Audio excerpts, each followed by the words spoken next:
Sveiki visi, sveiki atvykę į mano tinklalaidę, podcastą, kaip norėsite, taip pavadinsite iš tikrųjų, balta juoda arba juoda balta. Ir šiandien turim net dvi viešnes pas mane, pristatysiu Smilgą ir Gerdą. Labai gražus prisistatymas. Labas, Agne. Smilga vis sveika. Ir labai fainai iš tikrųjų, vat, galite atsivežti savo augintinius, jeigu tai yra jūsų šeimos narys, priklausantis būtent lempai. Kodėl lempo pasakiau, nes Gerda yra viena iš lempos kaip čia dabar, fotografių, nes turi ir kolegą. Tai sveika dar kartą, labai malonu, kad atvykai pas mane ir tada labai tavęs norėčiau paklausti, nes visi šito klausia. Tai mano pats pirmas klausimas, kodėl lempa?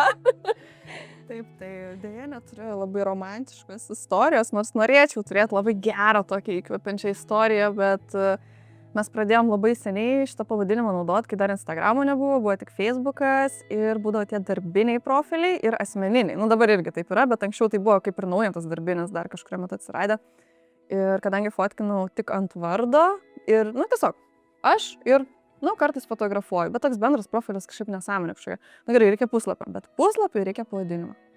O Gerda Žemaitytė fotografė jau man skambėjo kaip arba aš turiu būti labai pro, arba skambėsiu kaip kažkokia mergaitė, kuri išsidirbinėja, kad jau yra pro, ar ne? Ir aš labai to nenorėjau. Ir man tas vardas pavardė fotografė. Ir dar, žinai, tas toks klausimas, vardas pavardė lietuviškai ir tada fotografė. Tai kodėl tada ne fotografė? Bet fotografė irgi jau labai toks įprasminimas. O man buvo 17, gal 18, neatsimenu, tiksliai dar mokyklos laikais.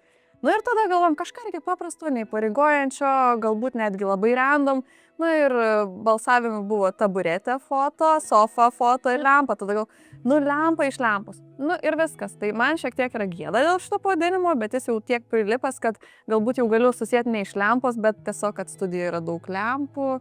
Nors esam gavę ir užklausą, yra parduotuvė, tokia apšvietimo parduotuvė lempa. Taip, žinau. Ir mes esate gavę į Facebooką klausimą, kaip ten, kiek tas šviestuvas kainuoja. Tai va. Aha, čia toks, taip, įdomesnė tokia istorija vis tiek, iš lempos gimė lempa tiesiog, bet čia šiaip yra jūsų unikalumas ir čia yra jūsų braižas, man taip atrodo, tas būtent lempa. Nes, taip, tai yra apie fotografiją, apie lempas, apie viską, žodžiu. Dabar dar klausimas, kaip tu save pristatytum, kaip savo komandą pristatytum, kas esi daugiau, ar tai šeimų, ar vestuvių, krikštynų, portretų, moterų, vyrų, Kaip save pristatytum? Man apskritai vis dar po tiek metų sunku pristatyti savo veiklą, kaip kad aš esu fotografė, nes aš pagal specialybę esu grafikė. Va, čia yra visiškai kitas sritis, bet šiaip bendrai galvojant, taip kad, kas tu esi, tai man atrodo, mes esam visi ir kolegos, ir mes, bet mes labiausiai, man atrodo, tokie kūrybininkai tiesiog. Mes ir filmuojam, ir fotografuojam, ir daiktus, ir kažką, ir taip toliau. Ir man labiau neskirstyti kažkokią sritį norisi, bet kaip projekto įgyvendintojas. Ir tai nesvarbu, kokia ta sritis, nors daugiausia tikriausiai dirbam su reklaminė komercija, produktų tokia fotografija. Tai tas dabar ir norėčiau eiti link to, produktų fotografija. Ką tokio nufotografavę esat įdomaus labai tokio, arba tokio, feilas gal koks buvo, ar kažkas tokio, papasako kokią istoriją. Ir gero, ir blogo. Juoda balta. Blogo, tai net nežinau, gal taip blogai nėra buvę, bet blogiausia tikriausiai, kai būdavo pradžiai ir pagaudavai netikslinį savo klientą. Kai tu nesikalbi su klientu, kai jisai iš tavęs tikisi kažkokią kitokią lūkesčio, nei tu gali duoti. Ir tikrai pradžioje, kai esi labai jaunas žmogus, tau yra bele kiek streso. Ir dar tada tas klientas gal komunikuoja drastiškiau, dramatiškiau, nors čia tik nuotrauka ten ir panašiai. Bet kažkokio didelio tokio feilo nebuvo. Nėra tokio konflikto kilę, net nežinau, nesu pamiršus kažkur fotiko slapta ar ten, nėra buvę. Nors yra vieną kartą važiuojant į fotosesiją, aš stojau į parduotuvę, prašiau, kad Ernis sustotų, nes man buvo tiek daug streso, kad aš galvoju, kad apsivemsiu iš streso, pirkau raminamųjų. Tai va tokių labiau situacijų, nes stresą tikrai dažnai jaučiu ir tą tokią atsakomybę, bet kad kažkas labai susifeilintų nebuvo, nors galbūt didžiausias feilas tai buvo prieš labai daug metų, kai aš dar neturėjau veiklos. aš fotografavau kažkokiai moteriai laive dekorą ir sutarėme nuo kažkada iki kažkada, o po kažkiek tai laiko jinai sako, ai, čia vėluos, dar ir praėjo valanda, ar ne? Nu, aš patau įpykusi sakau, tai čia skaičiuosiu už 2 valandas. Ir aš neturėjau veiklos, nes buvau tik pradėjus, buvau gal pirmam, antram kurse, nežinau. Jis sako, jeigu skaičiuosiu už 2 valandas, tai man reikia pasaskaitos faktūros. O aš tuo metu, ką žinau, aš nelabai supratau tą sistemą, to žinai, kartais pafotkini, kartais ne. Bet tada nusprendžiau, kad man reikia sąskaitos faktūros, jau reikia turėti tą dalyką, reikia tikrai imtis. Ir aš jai pasakiau, taip, tai aišku, bus viskas, jokių problemų. Grįžau greit namo pas Ernį ir sakau, greit išimk man veiklą, nes jau viskas pradeda normaliai, reikia man tą sąskaitą išrašyti, nes ta moteris, vat, nu tokia vat buvo, aš nenorėjau nusileisti. Tai vat, gal šitas buvo toks ir feilas, bet ir paskata tikrai normaliai, legaliai tvarkingai pradėti. O iš tų gerųjų, tai nežinau, man gal įdomiausia, fainiausia ir labiausiai kokybiškai prisidėjusios jaučiuosi tada, kai kažkam padedam, kai kažkokį renginį fotografuojam, kai kažkas gal linki kažko gero į visuomenę, nu, vat, kažkokį bendruomenišką dalyką daro. Ir jeigu tai nėra pelningiausi dalykai, to net nededu į savo profilį, bet kai dirbam su tokiais visokiais renginiais, tai aš jaučiuosi proud tada tuo, ką darau, nes ir tų žmonių pamatai ir kažkaip tokį vertingumą jautiesi, nes komercija yra toksai dalykas, kad, nu, jis skirtas parduoti ir kartais įtikinti netgi dirbtinai parduoti ir ne visada kiekvienu produktu, kuris pas tave ateina fotografuotis, tu tiki nuoširdžiai, matai, kad jis, bet tai yra normalu, verslas tai ir daro, ar ne, verslas turi parduoti, bet vat tas toksai visokie renginiai kaip kultūra kiemas ir panašiai, nu, man jie tokie fainiausi, vertingiausi, aš jaučiuosi geriausiai. Tai aš taip prisipažinsiu, aš pas Gerdą irgi ateinu ir su visa šeima, ir su savo visais brandais, kiek esu jau sukūrus visas knygutes, ir dar viena ateina, kaip tik, va, tai va, pas tave vėl atvyksiu. Tai čia mano yra best of the best fotografė. Tai iš tikrųjų pradėjau nuo tokių visokių klausimų, bet gal nepaklausiau, kaip ta fotografija tave surado. Kiek laiko fotografuoji, kiek abu su Erniu gal va tas va irgi fotografuojat kartu ir papasakok savo istoriją. Tai jeigu taip labai nesiplečiant, tikriausiai nėra kažkaip ypatinga ta istorija. Aš lankiau dailės mokyklą tiesiog, nu, prie mokyklos buvo dar dailės kabinete. Ten buvo tokių žmonių, kurie turėjo fotoaparatų, nu ir atrodė taip įdomu, nes aš, pavyzdžiui, nežinau, kad yra toks fotoaparatas kaip veidrodinis fotoaparatas, ar ne, nes vaikystėje turėjau juostinę muilinę, tada tėtis nupirko dar tokį skaitmeneką, kurį, žinoma, visur į ekskursijas nešiausi, tampiausi, bet ne todėl, kad jaučiau kažkokią aistrą fotografijai, bet tiesiog, kad buvo labai faina jį turėti, aš negalvojau apie tai, ar ne, nu, niekada nesusimaščiau. Bet po to pamačiau, kad yra tie kitokie fotoaparatai ir nes objektyvai, ten visa kita. Na ir nusprendžiau kažkurio metu, kad man yra labai gražu, kad gražu yra visokios ten gamtos detalytės, ten taip toliau, visokie tokie, nu, ten tas makro vaizdas su išsiliejusiu fonu, nu, gėlytės ir drugelės, žodžiu. Ir tada kažkaip taip paprašiau, kad kažkas, kas turėjo parekomenduotų, man parekomendavo ir tada aš nusprendžiau visą savo santaupą sukišti į fotoaparatą ir dar pasiskolinti iš tėvų objektyvui. Objektyvas buvo labai didelis zoomas, neatsimenu koks, bet ten toks durnas iki 200, bet toks pigus su tamsiu labai tamsia diafragma, bet, nu, man tada reikėjo, nes aš įsivaizdavau, kad iš toli paukštį fotografuosiu arba bebrą ten kokį, žinai. Jo, ir tada pradėjau kažkaip tai daryti, kažką fotkint, kažką kelt, nu ir tada pradėjo, ir čia buvo man 16. Jau nusipirkau ir niekada nesigailėjau, bet neturėjau tikslo. Ir tada jau po to kokio 12 ar 11 klasės turėjau pirmą apmokamą sesiją, nes žmonės manęs paprašė pafotkinti. Ir net pasakė, kad sumokės, dar tuo metu litais buvo ir aš 3 valandas fotkinau 2 merginas ir už tai gavau 30 litų ir atidaviau kokius gal 500 nuotraukų ir čia buvo pirmas mano apmokamas projektas. Tai va, o po to jau kažkaip tai gausi, kad upgraidinosi tie fotoaparatai, pradėjau šiandien bei ten pafotografuoti, o su Erniu fotkinam tikriausiai nuo pat pradžių, nes mes draugavom nuo mokyklos. Ir kai reikėdavo kažkur fotografuoti dviese, tai gaunasi, kad abu ir keliaujam. Tai va, o labai jau rimtai, kai turim studiją tikriausiai, nes ta studija turėtų irgi buvo didelis žingsnis, vis tiek didelė baimė, kad kažkas nepasiseks, bet studija jau, man atrodo, 7 ar 8 metai, bijau pameluoti, neskaičiuoju gimtadienį, nešvenčiu, bet kažkas tai tokio. O dabar va toks įdomus klausimas, gal ir kitiem įdomus, jūsų Erniu kaip ir pora, taip, ir kaip jūs dirbate, kaip ir pora, taip, kaip jūs dirbate kiekvieną dieną kartu, namuose kartu, visur kartu, ar įmanoma? Geriausias turbūt variantas Aha. man. Aš nežinau, Taip, kaip čia Ernė, kiekvien- tikiuosi, taip. kad ir jam patinka, pasėdė šypsosi už kameros, bet man labai fainai, nes man atrodo, kad jeigu tu susirandi žmogų, kuris tau labai patinka, tu pradžioj, kai dar nedraugauji, tau tik patinka, tarkim, arba gal Taip. derini, tu nori su juo praleisti daug laiko, ar ne? Ir jeigu po to kažkas atsitinka, kad tu su juo nebenori praleisti daug laiko ir tave jis labai vargina ir taip toliau, čia tikriausiai jau ne man būtų, nes man atrodo, kad fainai, kad drugeliai skraido ir visą Taip. kitą, ir kad tu gali dalintis ir veikla, ir problemom, ir jeigu labai skirtingos rytis būtų, galbūt aš grįžčiau namo pavargus, ten visa nuliūdus, oi, man ten darbe labai kažkas buvo, ar ne? Nu tikrai būna, kad pasiguos nori ir manęs jis nesuprastų, nes būtų ta kita sritis, arba atvirkščiai. Man dabar labai fainai, nes mes net neturim dalintis problemom, nes jos jeigu ir yra, jos čia ir išsigyvena kartu. Taip, Tai tas man labai labai gerai. fainai, nepavargstu, visiškai aš džiaugiuosi ir labai Fainai. norėčiau, kad jis nepavargtų, niekada mes tai visą gyvenimą ir dirbtume. O, kaip fainai. Labai gera tai girdėti, nes iš tikrųjų daug labai esu girdėjus, kas dirba kartu, tai labai sunkiai susidirba. Aš šiaip irgi visai norėčiau kartu dirbti su vyru. Man, tai, aš tai iš tų, kur man tikrai patiktų.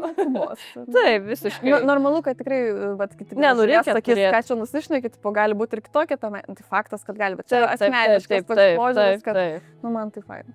Man tai irgi labai gražu, aš pritariu tam požiūriui. Dabar studija, turit savo studiją. Taip, joje tikrai nemažai fotografų kolegų dirba, aš pati joje dirbu ir manai viena gražiausių, aš tikrai nemeluoju, nu viena gražiausių Kaune. Man tikrai. Tai jūs ir patys ją kuriat, darot, kaip gimsta tos idėjos, kaip iš kur semiatės, Pinterestas, nežinau, užsienio kažkokie kanalai, tai sakau kažkokie kaip. Kaip gimsta tokios gražios sienos. Paprašiau truputėlį, nes, kaip sakiau, studiją atsidaryti buvo labai baisu. Ir jinai buvo labai baisi pradžiai, nes viskas buvo sugriauta, grindis nieko nėra, sienų nėra, sovietinė spinta, ten kažkokia šonė stovi, duris įsidėk, grindis išsiliek. Tai pradžiai mes, aišku, neturėjom finansų ir biudžeto, tai mes tiesiog darėm viską patys, kad būtų pigiau, bet, nu taip, minimaliai ir Taip. kažkas būtų. Ir po to pradedi kaupti tos daiktus, viską ir tikrai baisu investuoti. Jeigu aš turėčiau neribotą biudžetą ir žinočiau, kad čia tikrai viskas, čia, nežinau, bus mano visą laiką ir nieks, nežinau, neiškraus, nes mes nuomojamės patalpas, tai nėra nuosavas. Taip. Tada aš gal truputėlį dar kitaip daryčiau, bet dabar, kadangi žinai, kad nuomojasi, gal visokių situacijų gali būti, gal, nežinau, pastato administracija, apsigalvo dar kas nors, tai mes truputėlį su tokia atsarga visą laiką ir aš, kadangi esu iš mažo miesto ir šiek tiek gal ūkiškas žmogus, tai tai patys, tai žodžiu, labai daug ką patys dėl to ir darom, o tos mintis man dažniausiai atsiranda tada, kai aš pagalvoju, kad kažką reikia keisti ir kad kažko trūksta. Tai va, pavyzdžiui, ta juoda siena, nu, man pasirodė, kad pas mus tos juodos trūksta. Nu, kažkodėl tiesiog užsimaniau, kad reikia juodą padaryti, bet mes pirmiausia bandymų turėjom kitur, kuris labai nepaėjo ir nieks ten nefotkino ir aš pati nefotkinu. Kažkas ten buvo blogai, bet vis tiek tada tai jausmas ir kad, trūksta. Tada po to galvoju, gal nu reiktų tam kitokios spalvos. Ir fotkę savo matai ir matai, kad gal per daug variantų vienodų. Tai reiškia, kažką reikia pakeisti ir perduoti. Nu, tokį, žinai, o Pinterestą nemėgstu labai žiūrėti ir apskritai nemėgstu kopijuoti, nes aš bijau, kad yra ta plona riba tarp inspiracijos ir kopijos ir aš galvoju, kad geriau gal ateis man kažkokia mintis ir aš geriau pabandysiu ir jeigu nepatiks, sugriausiu ir iš naujo padarysiu. Tai dažniausiai random visiškai nieks čia neplanuoto ir tikrai nėra čia kažkas labai gero, čia tiesiog tokia improvizacija ir jeigu nepatiks, pakeisiu ir viskas. Bet labai gera improvizacija, nežinau, man tai, sakau, viena geriausių, gražiausių studijų Kaune, tai ir tokia išskirtinė, ir stilius, ir stilistiškai, ir, nu, tiesiog, ir spalviškai, viskas. Žinok, aš sulaužtu to, tiek pagirų visą. Kad, nu, va, tiesiog. Dabar, vat, pakalbėjom apie klientus, ne? Turbūt pakalbam apie klientus. Kas yra tavo, tas tikrasis klientas, va, tavo tai yra klientas? Kaip tu taip papasakotum apie jį, kad... Ar koks yra, ar koks aš norėčiau, kad būtų, nes čia irgi du Tai skirtingi dalykai. Norėtum, kad būtų. Aš norėčiau, kad ateitų labai paprasti, labai chill žmonės. Nesvarbu, ar šeimos fotosesija, ar produkto, bet kad jie būtų atsipalaidavę. Taip. Kad jie būtų neįsitempę, kad jie būtų atviro požiūrio ne tik fotosesijai, į kurią ateina, bet apskritai gyvenime. Nes man labiausiai gal kas nepatinka, tai kad kai žmonės sako, kažkas taip darė ir aš noriu, kažkas taip daro, o taip niekas nedaro ir tada negalima. tada labai daug durų užsiveria, aš manau, apskritai. Ir jeigu tu bijai eksperimentuoti, bijai pabandyti ir, aš tiesiog norėčiau, kad visi žmonės apskritai į save atsigręžtų ir pagalvotų, ko jie iš tikrųjų nori ir kokie jie iš tikrųjų yra, o ne dėl to, kad kažkas matė kažkur kažką, nes netgi ir, kalbėkime apie produktą, ar ne, tai susiras Pinterest'o nuotrauką ir, turi būti taip. Gali būti, kad parodyt nori, kad tai galbūt galėtų būti panašu, bet su mūsų vaibu, tai tada ir it's okay. Bet kai nori taip pat, bet ten visiškai kitoks daiktas, visiškai neatspindi, nes jie tiesiog bijo savaip daryti. Arba laukimo fotosesija irgi yra buvę porą, šiaip nedažnai, nes ačiū Dievui, kad žmonės labai pasitikė ir ateina ir darykit, ką norit, praveskit sesiją, bet yra buvę, kad parodo nuotrauką, ten yra kažkokia kita moteris, kito fotografo darbas ir ten yra tam tikra poza tiesiog. Taip. Sako, aš va taip vat noriu. Bet kai bandai sudėti, net matai, kad net nesusideda taip, tiesiog ir, va tokių nenorėtų, nes kad žmonės galvotų apie save, kokie jie iš tikrųjų yra. Taip. Čia kaip toks svajonių klientas. Taip. Tiesiog savitas, kad būtų savimi. O ar dažnai tenka atsisakyti projektų? Klientų projektų, tarkim, taip įmant? Kur, tarkim, ateina ne pagal jūsų stilistiką? Gal nėra, kad labai dažnai, nes mes neturim ten tų užklausų milijonais, kad būtų irgi, ar ne, nėra, kad kasdien plūsta laiškai ir čia visi manęs nori, ne, taip nėra, bet tikrai pasakyti nemoku. Anksčiau nemokėjau ir tai labai vargina ir dabar jeigu matau, kad kažkas biški ne taip, aš jau jaučiu red flagą ir labai mandagiai pasiūlau kitą kolegą, kuris man atrodo, kad padėt galėtų.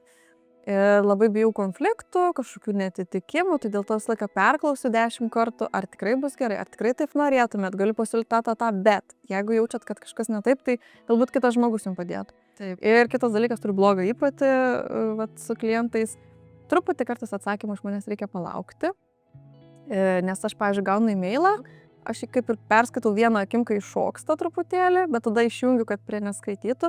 Nes man reikia laiko pagalvoti, ką tam žmogui galiu pasiūlyti ir ką galiu jam atrašyti. Ir kartais tos 2 dienos ir parodo, ar tas klientas yra mano, nes kai kurie neištveria.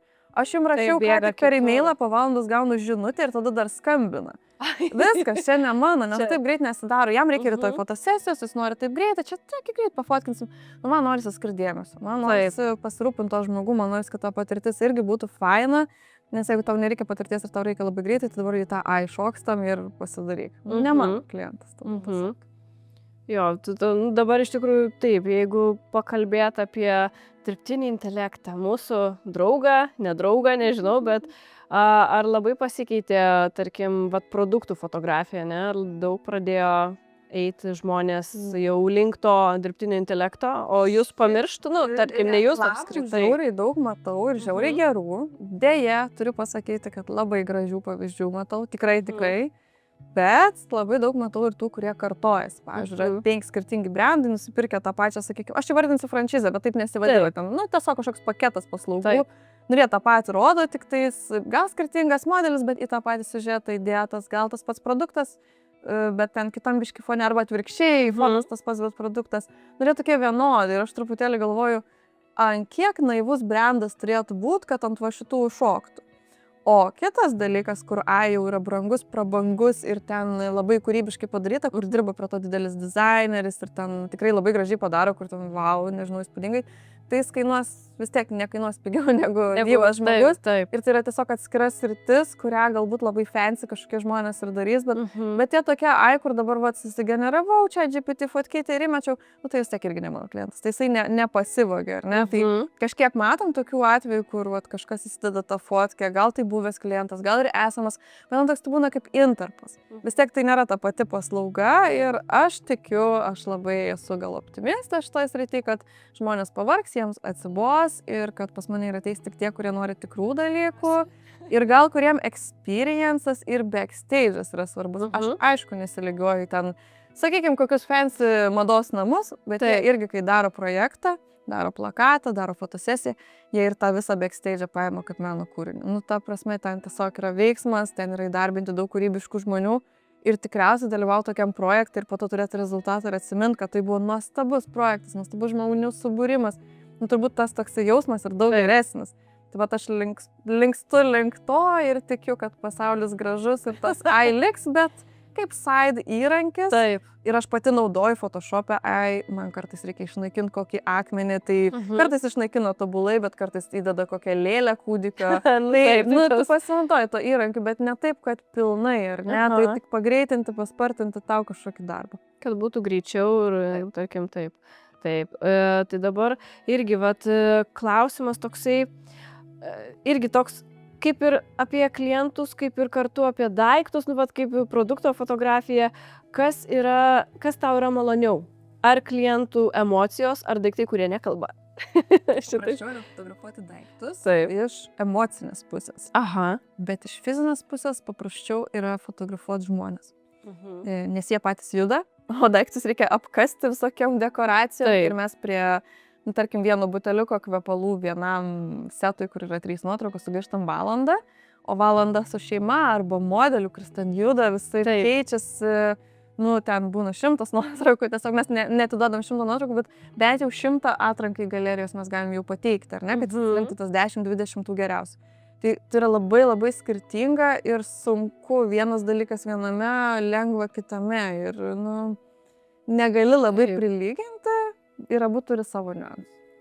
O ar dažnai duodat, aš tai žinau, nes aš pas tave ateinu, bet ar, čia kai fotografai, kiti klausysis, tai dėl atsirinkimo nuotraukų. Kas paskatino, tarkim, vieni sako, neduodam atsirinkti, jūs tikrai žinau, kad duodat atsirinkti. Kas paskatino, tarkim, šitą, jūs visą laiką duodavot atsirinkti? Ar buvo momentas ir kai tų nuotraukų tiesiog neduodavot? Aš nežinau, yra tokia opcija ir nedaviau atsirinkti.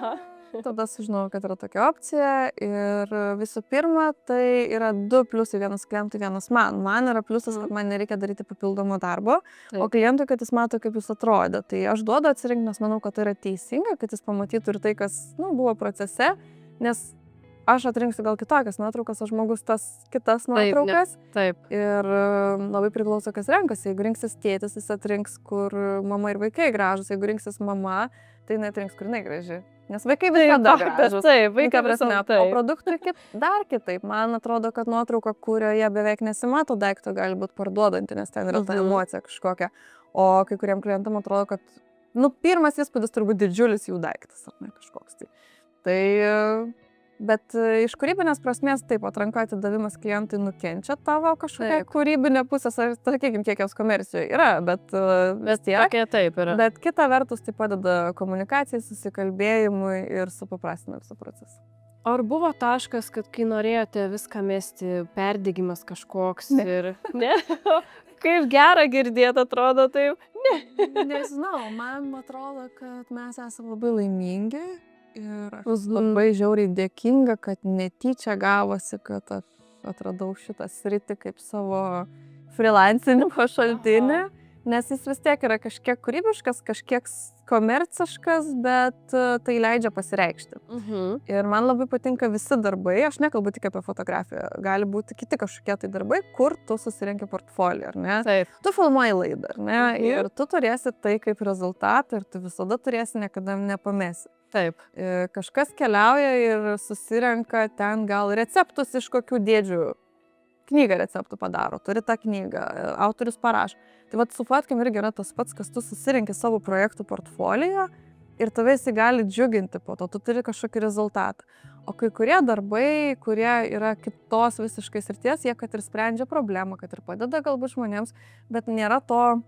kur tu paimsi ir atsiminsi, ne? Tai man šitas yra labai svarbu ir dėl to man patinka kažką piešti, lipdyti, turėti tą dalyką, kurį galėčiau taip pasimti, nesvarbu, kad skaitmeninė to fotka, ne? Bet pasimti ir turėti ir suprasti, kad tai yra kažkoks uždirbtas rezultatas, kažkoks tavo įdirbis, kažkoks portfolio. Tai darbai be portfolio, man atrodo, nesuprantami šiek tiek, sudėtingi. Kaip gali būti, tiesiog kaip atrasti to pasitenkinimo neduoda. Tai supratau, tai čia perdegimų nebuvo, kaip smagu girdėti, iš tikrųjų nieko, tiesiog žinok, aš kaifuoja nuo darbo. Būna, kad degu, taip jau degu, tikrai svylu nuo kiekio, nuo to, kad buvau kvaila ir pasiėmiau per daug. Taip.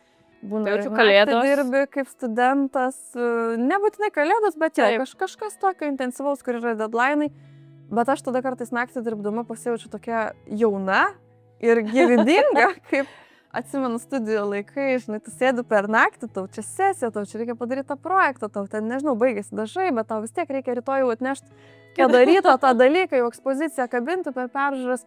Aš žinau, kartais galvoju, kaip aš kankinuosi ir koks čia degimas gaunas, bet kartais kaip gera jaustis gyvam, kai tau kažkas dega ir kai to nėra, kokia tuštuma ateina.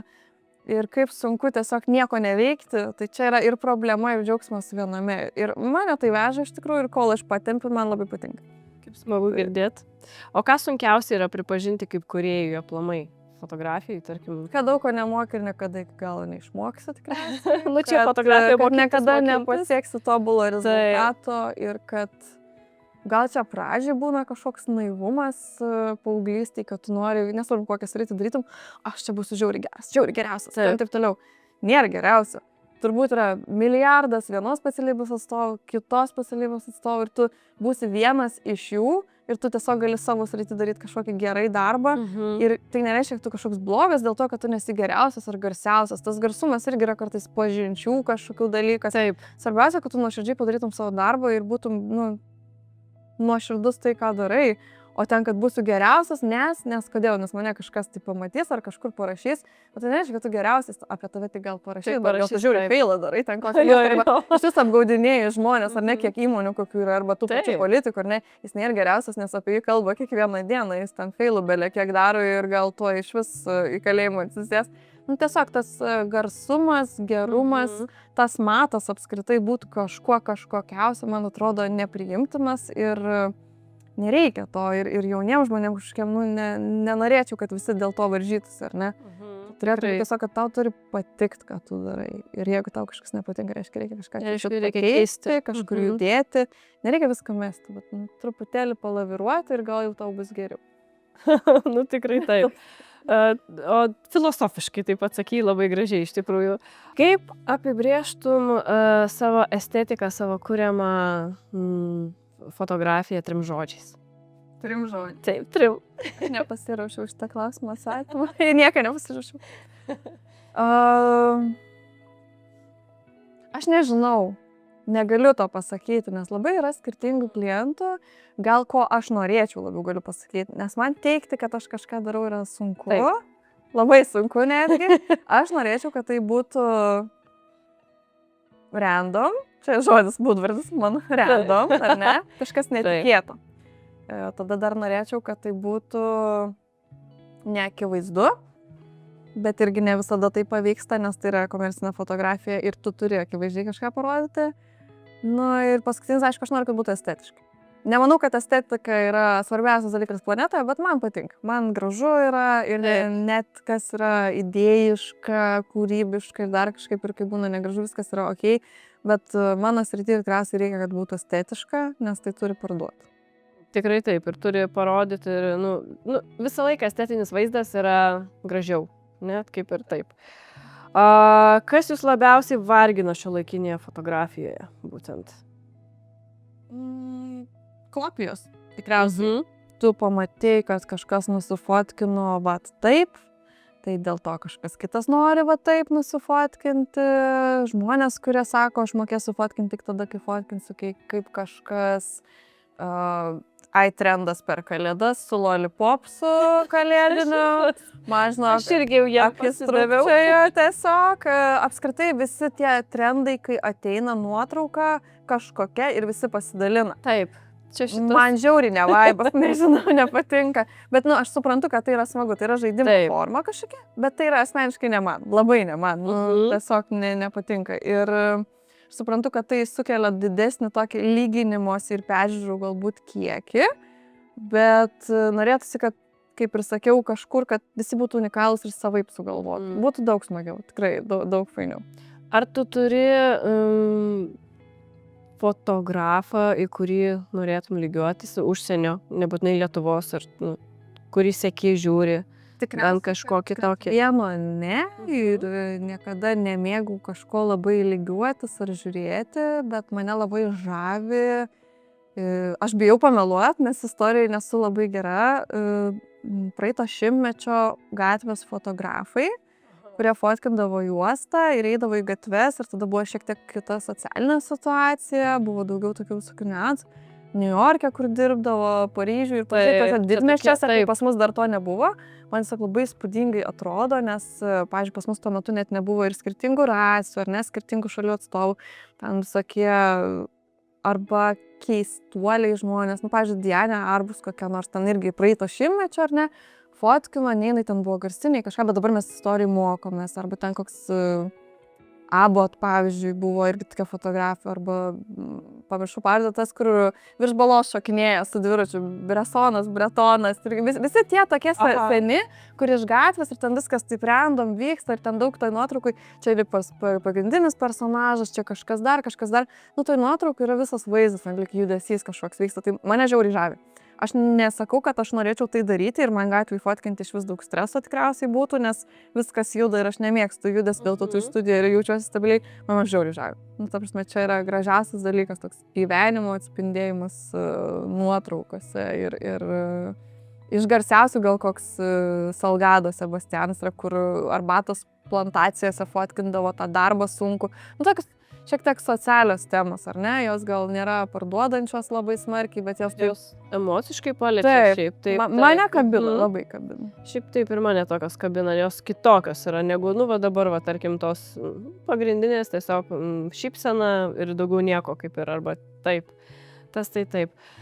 Ir dabar dar tada klausimas tau toksai, kaip fotografui atrasti tą tokį save, kaip nepasimesti tarp daug fotografų ir tipsas tiesiog, ar būt drąsiam, ar kokiam būti, kad nepamest fotografijos.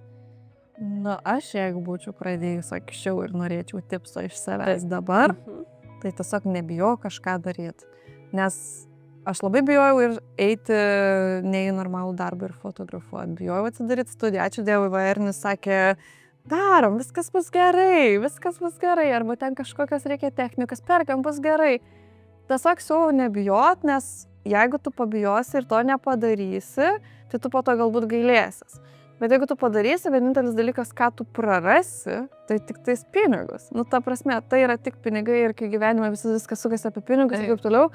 Bet tu būsi pabandęs, tu turėsi tą patirtį kažkokią ir dažnu atveju tikriausiai pasiseks. Net nereikia galvoti, kad tu kažką prarasi. Bet jeigu netyčia nepasiseks, gal net tau buvo, nu tai bus tik kažkoks daiktas. Tu parduosi tą fotiką, atsisakysi tos studijos ir panašiai. Tos drąsos norisi. Ir aš, pavyzdžiui, ko gailiuosi vienintelio dalyko, kad viską, ką dariau greičiau, anksčiau, vien dėl to, kad bijojau. Tai va tas nebijojimas ir tiesiog, nu nori ir daryk. Ir bus fainai viskas. Tai ačiū tau, kad atvykot kartu su Smilga, jau Smilga ir pabėgo, jau jai atsibodo ta pati vieta, labai dėkoju ir ką, susitiksime pas tave fotosesijose, vėl atvyksiu, kaip visą laiką ir labai ačiū, kad dabar tu pas mane atvykai. Ir ačiū jums žiūrovai dar kartelį, kad žiūrite ir tas pats like, share, subscribe. Ačiū.